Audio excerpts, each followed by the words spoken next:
Vamos a tener dos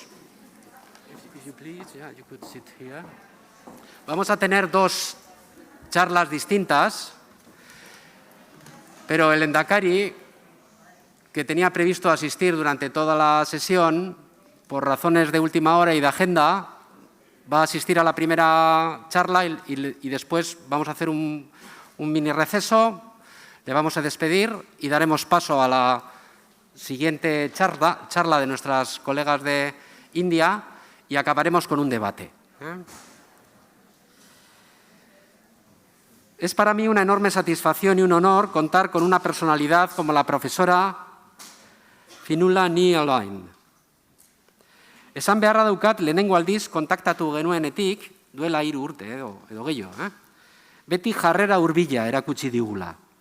Daukan agenda betea gora bera etortzeko prest. Eta gu herri txiki bat gara, eta bera bazegoenan. Benetan eskartzen dizuegu etorri izana, hemen egotea. La profesora Ní Aoláin aúna al tiempo un sólido bagaje académico con un trabajo ya de varios años como Relatora de Naciones Unidas, es un nombre largo, Relatora de Naciones Unidas para la protección y promoción de los derechos humanos en la lucha contra el terrorismo. Se trata de una de esas expertas independientes que funcionan como verdaderos tentáculos de Naciones Unidas para detectar violaciones de derechos humanos sobre el terreno en todo el mundo, a través de visitas. Y desde esa doble mirada de experta y de visión global real a través de sus constantes visitas de monitoreo a diversos países, nos hablará hoy. Paso a desgranar algunos de sus méritos más relevantes en inglés brevemente. Professor Fionnuala Ní Aoláin is concurrently Regents Professor and Robina Professor of Law, Public Policy and Society at the University of Minnesota Law School and Professor of Law at the Queen's University Belfast, Northern Ireland. She has previously taught or held visiting positions at Harvard Law School, Columbia Law School, Princeton University, and the Hebrew University of Jerusalem. Professor is the recipient of numerous academic awards and honors, including the Leverhulme Fellowship, British Academy Awards, Fulbright Scholarship, and so on. She's an elected Fellow of the Royal Irish Academy. She has published extensively in the fields of emergency powers, counter-terrorism and human rights, conflict regulation, transitional justice, and sex-based violence in times of war. Her book, Law in Times of Crisis, Cambridge University Press, 2006, was awarded the American Society of International Law's Preeminent Prize in 2007, the Certificate of Merit for Creative Scholarship, and her published work has been extensively recognized for its path-breaking contributions and its rigor. Professor Ní Aoláin is currently the United Nations Special Rapporteur on the protection and promotion of human rights while counter-terrorism. Professor, thank you very much indeed for joining us to this event. Yours is the floor for approximately 40 minutes. Thank you. Mr. President, ministers, rector, professors, students, ladies and gentlemen, I'm really delighted to be here, and my task tonight is to talk about the limitation on freedom of expression in the context of countering terrorism and extremism, which in a way is my day job. It's what I do every day as a United Nations Special Rapporteur, addressing the ways in which countering terrorism impinges upon fundamental human rights. Since 2001, and that really well-known horrific day, September 11th, countering terrorism has become one of the most visible aspects of global, regional, and national regulation by states. There's absolutely no doubt that many states, including the state I grew up in, Northern Ireland, as well as the Basque Country in Spain, face genuine and pressing challenges of terrorism. And the cost of terrorism to lives, to communities and to countries is extensive. And in some contexts, it's simply unrelenting. It doesn't stop. However, I think while many of us are aware of terrorism as a global and generic challenge, few of us are aware of the enormous normative and structural framework that has emerged since the events of 9/11 to regulate terrorism at national, regional, and global levels. And that enormous architecture of counterterrorism emerged first of all in United Nations Security Council resolutions. It's seen in a biannual, every 2 years, agreement among states in a global counterterrorism strategy. And we see it in multiple guidelines, recommendations, and what international lawyers call soft law instruments that have exploded over the past 20 years in the area of counterterrorism. I want to make the case tonight that the growth of counterterrorism has had serious and unparalleled consequences for the integrity of international law, and in particular for the protection of human rights. In parallel, this enormous global architecture that I want to talk about has consolidated.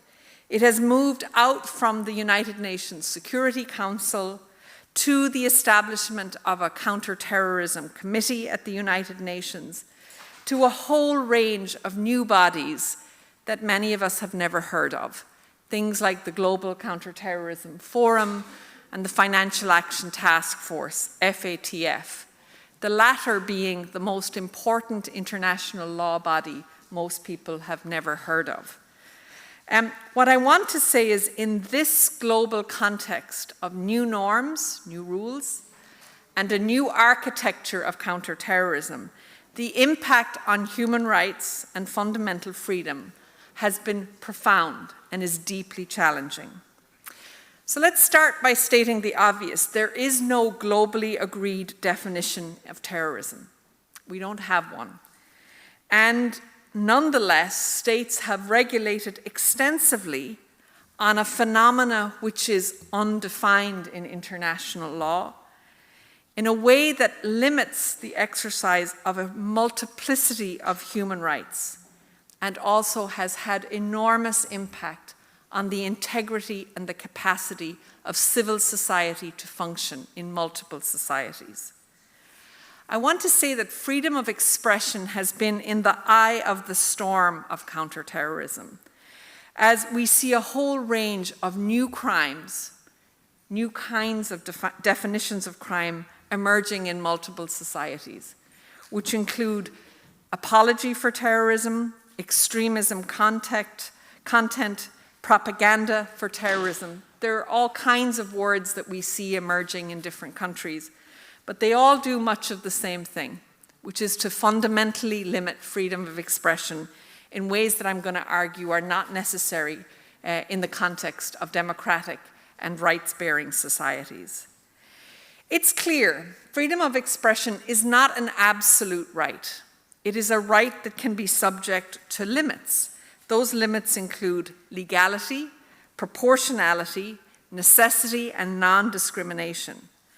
But I want to talk about the ways in which counterterrorism and the limits on freedom of expression, that actually limiting expression has been central to counterterrorism strategies, and the consequences of that for the rule of law, for dissent, the idea that you can disagree with your government, for participation in public affairs, and in many countries for religious expression have been profound over the past 2 decades. So let me say a little more, perhaps, just to frame our discussion around terrorism.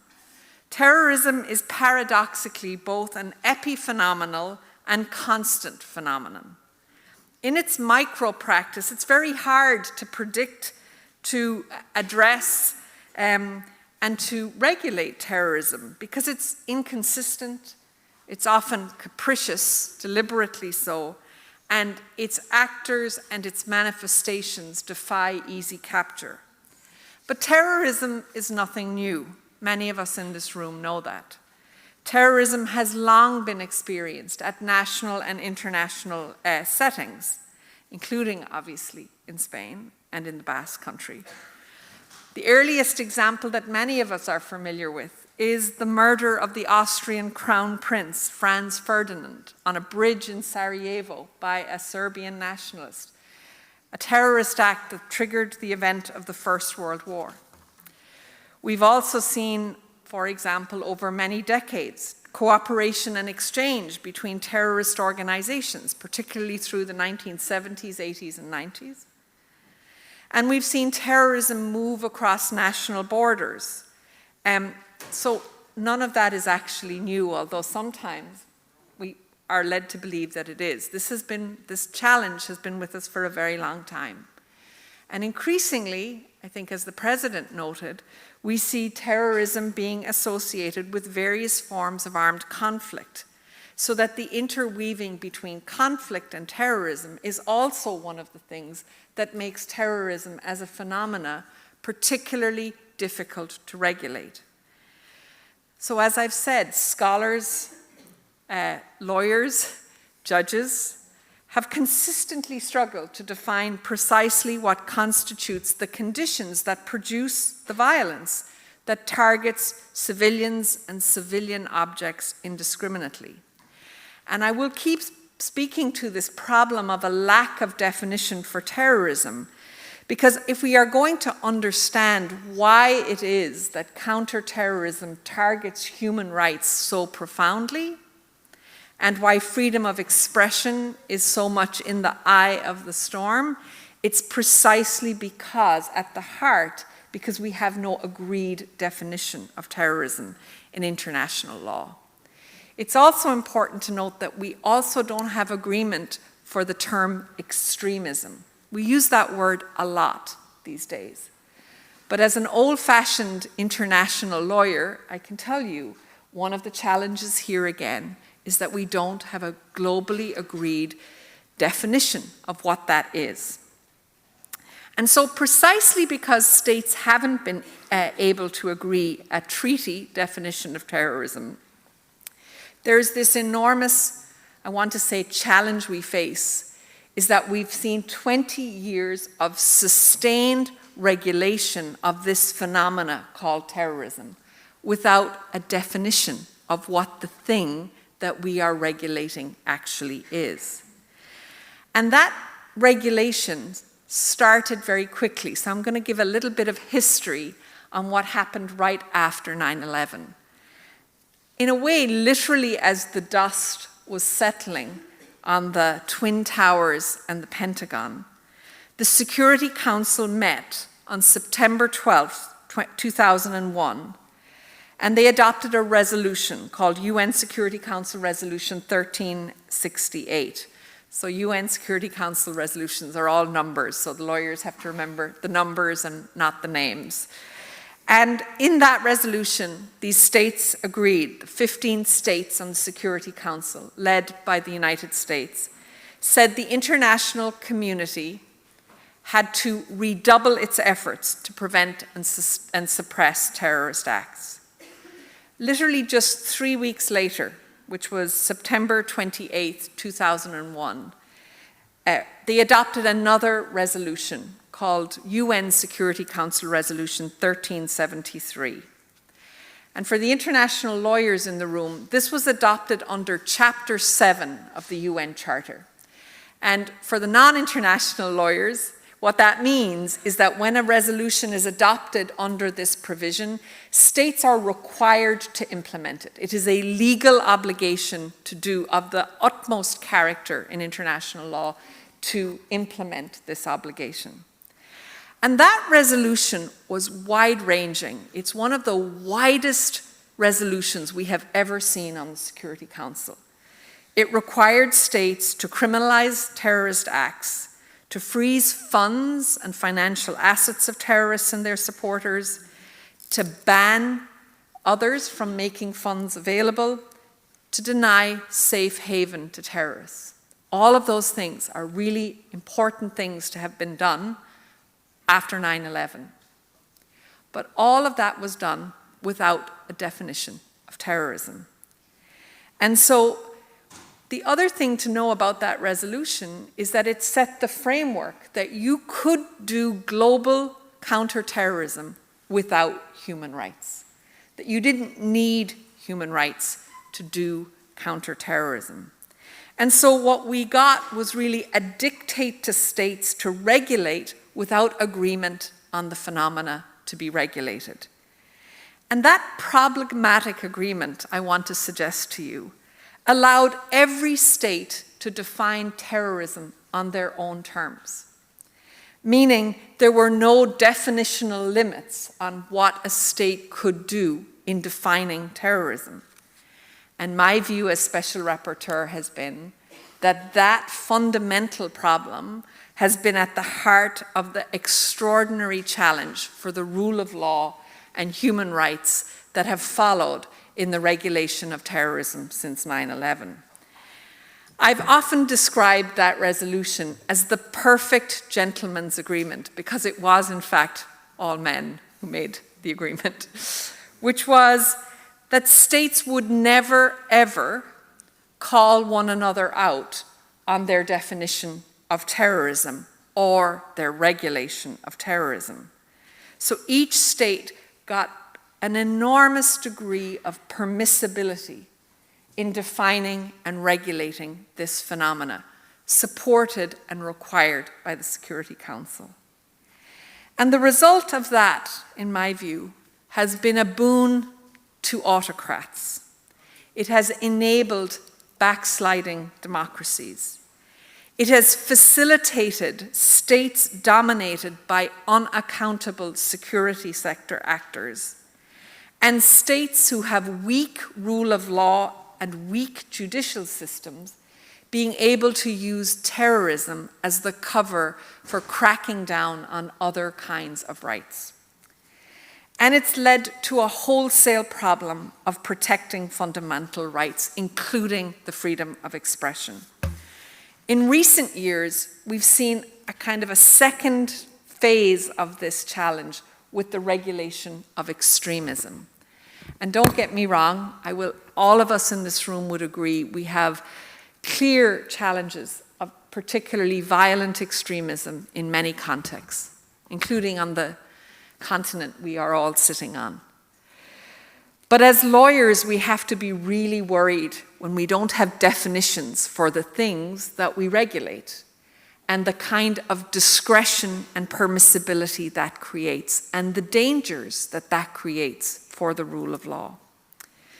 So let me talk about those dangers now and this broader general context. As Special Rapporteur, one of the most challenging and pressing issues that I deal with every day is documenting and holding states to some degree of account for this abuse of counterterrorism and countering violent extremism, particularly because numerous multiple states are using these frames to crack down on human rights defenders, including women human rights defenders, to crack down on civil society groups, to crack down on humanitarians, minorities, and in some cases, anyone brave enough to exercise their fundamental freedom of expression. As I've consistently articulated, the abuse of counterterrorism to target human rights defenders and civic space comes with grave costs for individuals, families, and communities. And when we do that, when we misuse counterterrorism measures, actually it has the opposite effect. Because what it does is it creates the conditions, the exclusions, and the lack of belief in the system of government that are often the conditions conducive to producing the violence in the first place. Cracking down on civil society using counterterrorism, cracking down on journalists who engage in their exercise of freedom of speech by calling them terrorists does not make anybody safe or anybody secure. So how have I done this as Special Rapporteur? In 2019, I presented a report to the Human Rights Council on the global scale of this challenge, Because often when I would speak to governments, they would say, well, this is just a bad apple problem. There's just these examples here and there, but it's not consistent. It's not endemic. It's not systematic. And in that report, what I did was I took all of the communications that the mandate I hold, which was created in 2005, and I and my legal team, we reviewed them all between 2005 and 2018. And what we found was that 66% of communications sent by the Special Rapporteur on Counterterrorism and Human Rights involved the misuse of a counterterrorism measure against a civil society actor. 66%. So that tells us two things. One, states are doing lousy counterterrorism because you don't even need to get to human rights to have the first discussion. If you're using your counterterrorism measures against journalists, women, human rights defenders, environmental activists, people who disagree with you, you're not doing counterterrorism. You're doing something else. And that something else undermines all our security.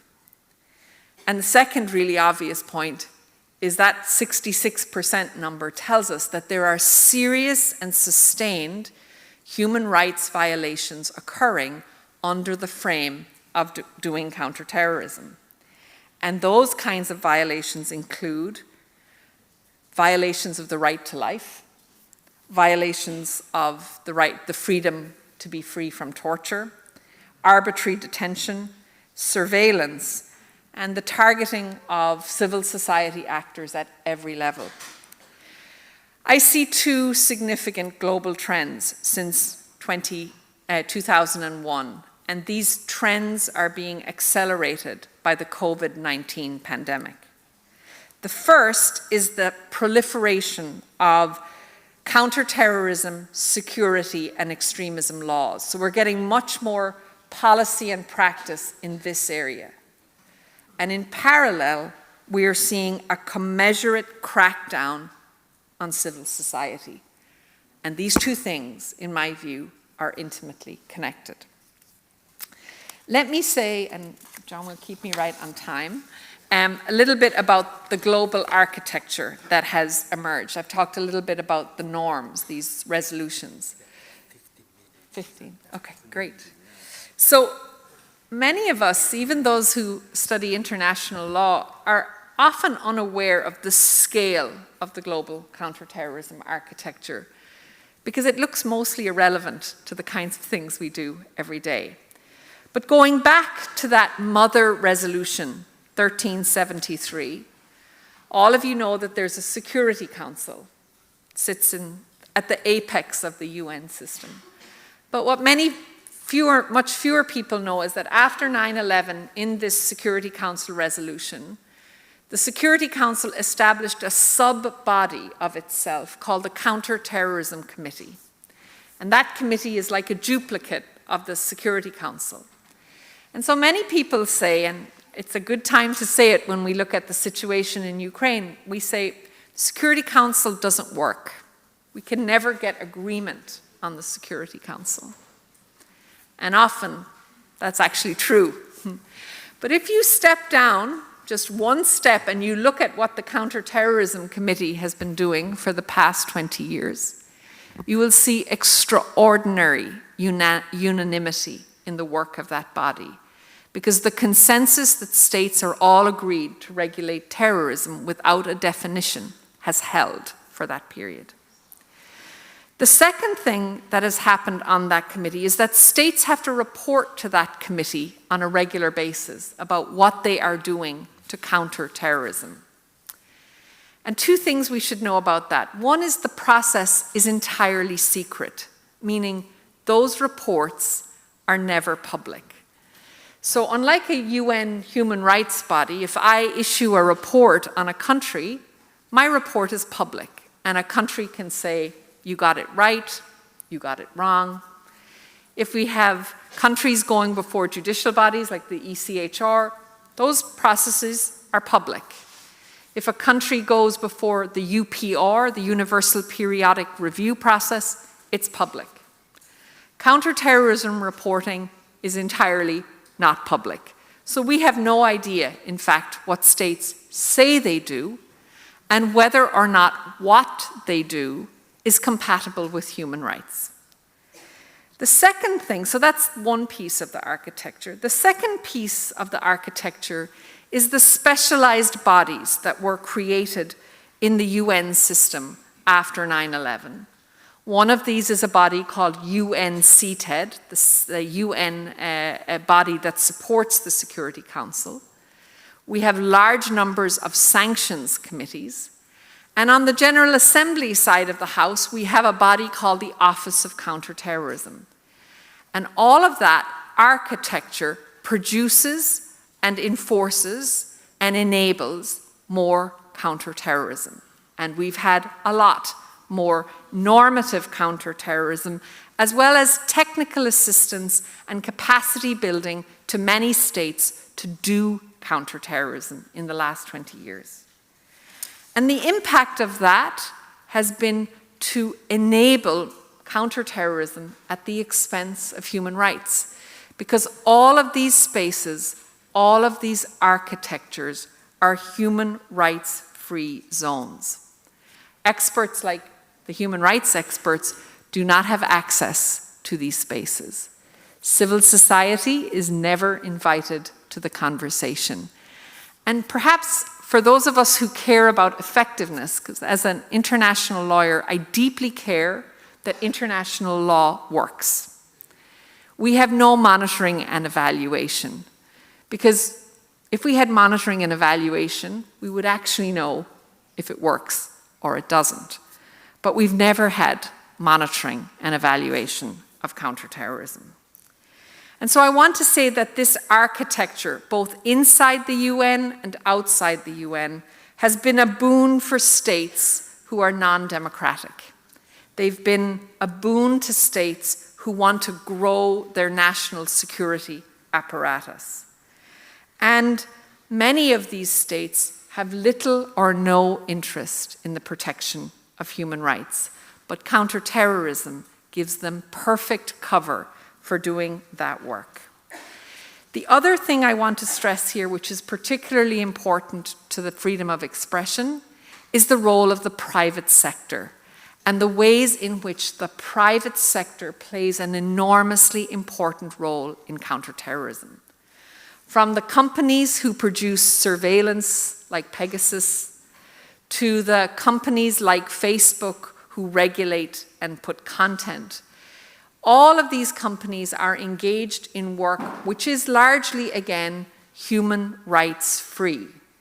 And I hope that at least during the course of the Congress there will be some discussion not only about the protection of human rights and the freedom of expression by states, but that we focus on the massive role that non-state actors, private entities, have in regulating our most fundamental rights, including the right to freedom of expression. Because a Facebook community standard is not the same as a treaty right to freedom of expression.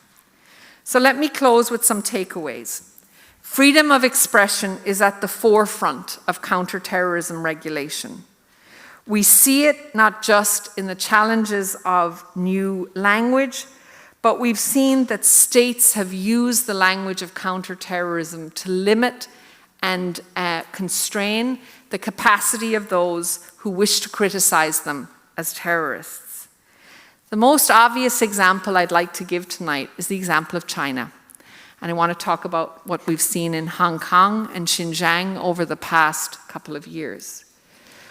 The framework of regulation in Hong Kong has been a counterterrorism piece of legislation. And at the heart of that legislation is the clampdown on freedom of expression as a means to prevent a pro-democracy movement from expressing its views on the future status of that territory. We've also seen it in countries like Russia, where we've seen the crackdown on organizations like Memorial using counterterrorism as the basis for either listing human rights organizations as terrorists or preventing them from doing their work.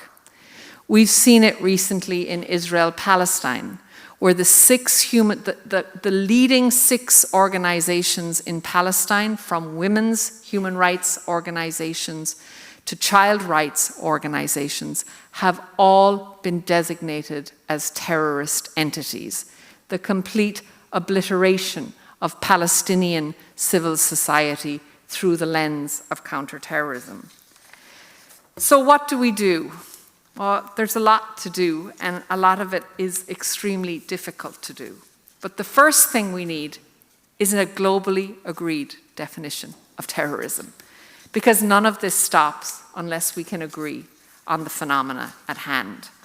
And that means reviving the global treaty on terrorism so that we agree a definition of terrorism.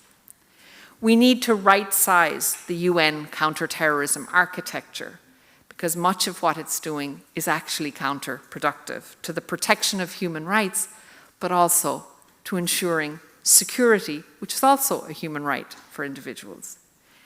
We need to stop and pause on UN Security Council resolutions on CT. They have increased in number, and their overall effect has to have a negative and diminished effect on human rights. We need to bring human rights into counterterrorism. Human rights and counterterrorism are not two separate things. Counterterrorism will only ever be effective in the long run when you integrate rights into the work of preventing and accounting for terrorism acts. And we need to recognize the importance of rights discourse to preventing terrorism. Voltaire's famous phrase that I disagree with what you say, but I will defend to the death your right to say it, is the fundamental axiom of an open and tolerant society. And one of the challenges we face is that we've become so afraid of expression that we don't know how to defend it anymore. So I look forward to the conversation in the days ahead. Thank you.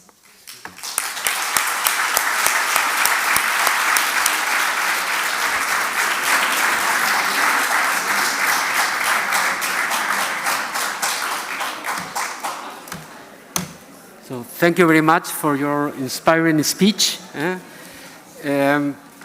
Vamos a despedir al Lehendakari, que por problemas de agenda nos tiene que dejar, antes de dar paso a la siguiente charla.